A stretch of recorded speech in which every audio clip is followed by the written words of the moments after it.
Save the Babies from Knife Rape recently took down the Radical Intactivist Discord. This is going to be a two-part video. First, I want to talk about Intactivism in general. I also want to discuss the Radical Intactivism Discord and issues surrounding MGM, including organizing. In part two, I will discuss the trans movement.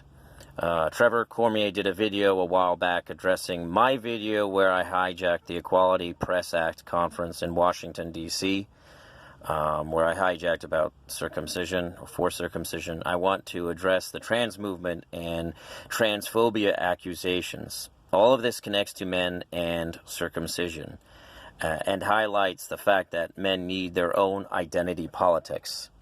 Right-wingers and left-wingers alike are muddying the water and confusing issues. In this video today, I'm just addressing the problems of Intactivism. When Save the Babies from Knife Rape took down the Discord, I objected. At the time, as time progressed, I began to see his point of view. I was in forefront, which fashioned itself as being Intactivism 2.0. Although there were slight improvements, it suffered from the same problems as Intactivism 1.0. We set up Radical Intactivism in response, but at the Pro-Male Collective, we noticed that we were encountering the same exact problems over and over again. We realized that this is a problem of male nature. Men are passive, reactive, and they're prone to posturing. And this makes activism around any of their issues very fucking difficult. Radical Intactivism was just as passive and inactive as Forefront. They were not interested in taking steps to do anything, and they weren't working together. Men still wanted to scapegoat, and they refused to set up boundaries for who we should let into the group. Although we had no Nazis or feminists, we made some progress. Men were still blaming culture. I use that in quotes. This nebulous concept of culture, without being able to discuss where this so-called culture of abuse comes from. We noticed that scapegoating was just an excuse to do nothing. When I looked back, I realized Forefront was only active because they allowed so much discussion outside the framework of activism, and even circumcision in general. I was booted from Forefront for questioning the logic of a self-professed white nationalist. Gregory Malachuk booted me for stirring up the pot. He said I called for his ban, which I never did. So Gregory said I was calling for this guy's ban. I didn't. I wasn't. I was just questioning why he was in the group and what his motives were. Forefront was way too big tent. They wanted to include everyone from feminists to vegans to Nazis. They had some strange characters in there too. I don't even know what they believed. I think there might have been a flat earther in there. It was impossible to find out who the admins were. I think a lot of the admins were just They disappeared. I mean, I don't know where the founder went. I don't know if he ever came back, but there were no admins there. There was no structure. There was no leadership. I don't even know, honestly, how Greg banned me, considering he didn't even create the server. I don't know what his story was or who gave him the authority or power. Nothing was transparent. From what I understand, he's no longer in Forefront, apparently. I don't know. I don't know for sure. It's like he took over Forefront just to recruit for his alt-right cause. The thing I didn't get at the time was he would never call out the people he disagreed with. He never disagreed with the feminists, the vegans, or the libertarians. Now I realize this is a tactic the alt-right, and probably the right to a lesser extent, uses in general. They weasel their way into wedge issues and reach out to low status and, quite frankly, mentally unstable men. in the hopes of gradually indoctrinating them to their ideology. They know that their ideology just does not have that much pull in mainstream society. It's not appealing to your average person. And they're not motivated by anything altruistic, to be honest, or that benefits the, if you want to use the term, greater good. I know that's a vague term, but it just doesn't really have much pull to normal, sane, good people. The problem with Forefront is it had no leadership, boundaries, or organization. They try to be this big tent organization around a single issue of MGM, male genital mutilation. In the process, they allowed all these people in that had an ulterior motive. They had no unifying ideology to bring people together. MGM straddles the left-right paradigm, is a male issue. People that refuse to acknowledge that are only going to bring their own political baggage, and refusing to try to reach out, refusing to try to reach some sort of consensus around MGM and how we can address it and what action we can take and what drives it.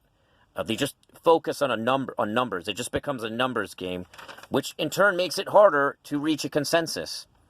All that happens is everyone ends up scapegoating different things, and they refuse to look at what all these different things that they scapegoat have in common, and they don't develop a plan. All these scapegoats are all powerful entities that cannot be changed or challenged. I've heard Gregory Malchuk call doctors hardened targets. But even the parents in his child interface strategy are hardened targets. Maybe not for the same reasons, and maybe not to the same extent. What people in Forefront, maybe and Intactivism in general, don't seem to get is that protests are not about the target. It's about the third party. The whole point is to attack good targets that will reach the largest audience. It's not about changing the target's mind. I mean, almost every fucking activist for whatever cause knows this. It's kind of obvious. This brings me back to my point that Intactivism should not be about changing minds or saving one baby at a time. I've talked about this before. People don't know about the harm of circumcision because they don't want to know, because they don't care about men. Raising awareness is not enough. It's not a matter of facts or understanding. It's a matter of empathy. Even when a baby dies from cutting, the general public does not care. Society has been happy sending men off to their deaths for thousands of years in war. People have even admitted that death from cutting is offset by the parents. I've heard people say this, that it's acceptable if babies die from circumcision. I've even heard MGM justified from a female health perspective. You're not going to win these people over with logic and facts. People care more about animals than they care about men. I see billboards everywhere with vegan propaganda. I see them on the side of the highway. There are even several countries where animals have more rights than men. They've made body modification of cats and dogs illegal, like the ears and the tails, cropping and cutting them. And they outlawed their consumption of meat or as meat. So you can't eat dogs or cats. All of this, in fact, it's actually cannibalism. I don't want to go on a tangent, is not illegal in a lot of countries. Murder obviously is, but eating human meat under certain circumstances, as long as it's all about how it's harvested, so to speak. So I'm not being hyperbolic in these statements. All of this moral outrage that the Intactivists engage in, it's going to get them nowhere. Even appealing to authority, legality, tradition, or religion, is not going to work. I see Gregory Malchuk obsessively tweeting at Andy Yang, naively assuming that Andy Yang is going to risk his political career over MGM. I actually talked to politicians about this who stated that we need organizations behind us, in particular child advocacy groups. We have to force their hand, and with blunt political pressure, they're not going to do anything out of the goodness of their hearts. I mean, politicians have time and time again admitted this. They say, make me do it. Even if they're sympathetic, they have to feel that there's significant public pressure behind them, or else they're going to risk their own political career. They don't want to come across as ideologues. I recently saw Jerry the Other do a good video where he interviewed a child advocate at a hospital. I'll put the link in the description. He did his classic subversive tactic of hiding his position on MGM until the end. He did another video, and it was a good video. He talked about, he made it sound like at first he was talking about FGM, but he was talking about actually MGM. He did it at the very end, and there were a few clueless idiots in the comment section, but it was a good video. Although his tactics might not seem as aggressive, he chooses his targets selectively. I mean, I've seen him publicly call out people in conferences, so I'm giving this guy kudos. Like, he does a good job. He uses a variety of tactics. I've even seen bloodstained men and their friends stepping up their game and using Gregory Malchuk's parent-child interface strategy with good results. The point is, these tactics work, but we have to be aggressive and unapologetic. We have to polarize for third parties. If we appeal to people or plead, we look like we have no convictions or drive. We must always act as if we are 100% correct, and that the situation, quite frankly, is obvious, and we have to act that way because it is. At the very least, we must copy Jerry the Other with his subversive tactics. People are not behind us. We have to do this on our own. Even when people agree with us or don't cut their kids, we can't assume their active support. If anything, we should be shaming intact men into joining us. Like, you know about the harm. Why aren't you sticking up for your fellow man? We need dedicated disciples who can train the next generation of activists. We need disciples. We do not need passive likes on Facebook. We don't need numbers. Gay men got their rights, even though they are 5% of the population. All of this leads me to my point. Men are passive, and I've noticed this over years. Whatever, politically, individually, in their own personal lives, men are passive. The LGBT started off as the GLBT. Men paved the way, and in the late 60s, early 70s, very violently, I might add, even though they were a minority, and they got their rights, believe it or not, quite quickly. They made a lot of ground in very short time. But they let women take over. Now it's the LGBT, the lesbian, gay, bisexual, transsexual alliance. And you never mind the fact that it was gay men that suffered far more throughout history than gay women. Men have had plenty of opportunities to make their issues relevant. FGM was banned in the UK in 85 and in the US in 97. Men could have demanded that they be included in this legislation.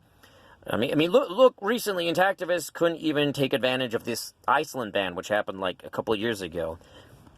Instead, Intactivists are latching on to other movements like the LGBT and the trans issue movement, hoping to gain traction. This is going to fail. The pro-male collective has been accused of acting like the feminists. And to be honest, this means we're doing something right, because feminists get shit done. They obnoxiously hijack and derail. We have to do the same. We must demand that we get on the lifeboat with women. Men in the UK could have easily demanded to be included in 85. The cutting rates at that point amongst men were very low. Forefront couldn't even be subversive or creative. All they did was socialize and seek therapy. They never followed up with their ideas, and they couldn't retain anyone. Radical intactivism was not much better. As long as men are passive, any movement that concerns them will become fem-centric and disorganized. And I don't think it's because of some conscious agenda on behalf of women. We don't need numbers. We need dedicated men willing to sacrifice time and effort. Trans are a very small minority, and yet their issues are discussed in mainstream media. This leads me to part 2 of my video. I have had Intactivists in and out of Forefront say I should work with trans. Forefront has even invited me back into their group as long as I change my name from pro-male revolutionary to something else. I'm not going back in on those conditions. I don't even want to go back in anyway. Until Intactivists realize that misandry drives MGM, they're going nowhere. All movements require that the people affected take charge and lead the movement themselves. All movements start off going against the grain and societal consensus. Until men are more proactive, nothing's going to change. None of this. Men need to stop scapegoating and derailing, and they need to just take action and confront this stuff head on without seeking recognition or sympathy or empathy. It's just not going to happen. In part 2, I will discuss why the whole transsexual movement, why they're not an ally against circumcision or of men in general.